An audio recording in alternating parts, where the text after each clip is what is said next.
ඒගොල්ලෝ හතර ගාතේ වැටුණා කවුද ඊළඟ නගරාධිපති ධූරයට දාන කෙනා කියලා. අන්න දැන් කෙනෙක් හොයාගෙන ඉන්නවා.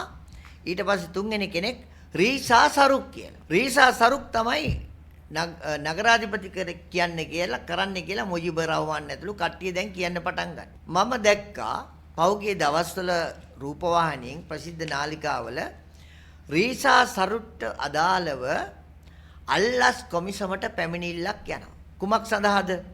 ඔහු AR Enterprises නමින් යම්කිසි සමාගමක් හදාගෙන ඔහුගේ අනුගාමිකයෝ ඒකට දාලා ඔහු ඒකේ නෑ. ඔහු නගර සභාවේ ට්‍රැෆික් කමිටුවේ චෙයාමන් සභාපතිවරයා ලෙස ඉඳමින් තමන්ගේ කට්ටිය දාලා ඒ සමාගමට සමාගමක් නිර්මාණය කරලා ඒ සමාගම මගින් අර රථවාහන ගාල් කිරීමේ ගාස්තු ඔහු වෙත ලබා ගත්තායයි කියලා චෝදනාවක් සහිතව කෙනෙක් අපි දැක්ක පුරවැසියෙක් මේ රටේ අල්ලස් කොමිසමට පැමිණිල්ලක් දෙනවා.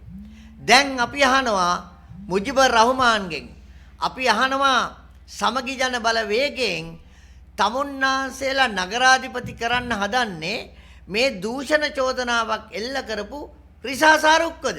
අපි අහනවා තමුන්නාන්සේලාගෙන්. කරුණාකරලා කියන්නේ තව දවස් 10න් ඡන්දය විමසනවා.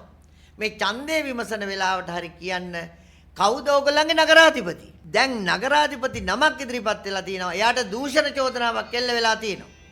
ඒ දූෂණ චෝදනාව ඇතුලේ මොකද්ද වෙන්නේ?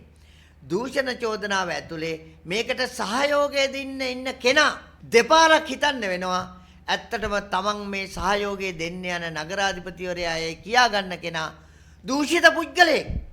තමන්ම නගර සභාවේ සභාපතිත්වයේ ධර්මින් නගර සභාවේ කමිටුවේ සභාපතිකම දරාගෙන තමන්ගේ උදවියට AR Enterprises නමින් සමාගමක් හදලා ඒ සමාගමේ අයිතිකාරයෝ ඒගොල්ල කළා නගරයේ තියෙන රථවාහන ගාල් වලින් සල්ලි එකතු කරගන්නවා. අන්න නගරාධිපති එයාවද අපි නගරාධිපති කරන්නේ. එහෙම නෙවෙයි.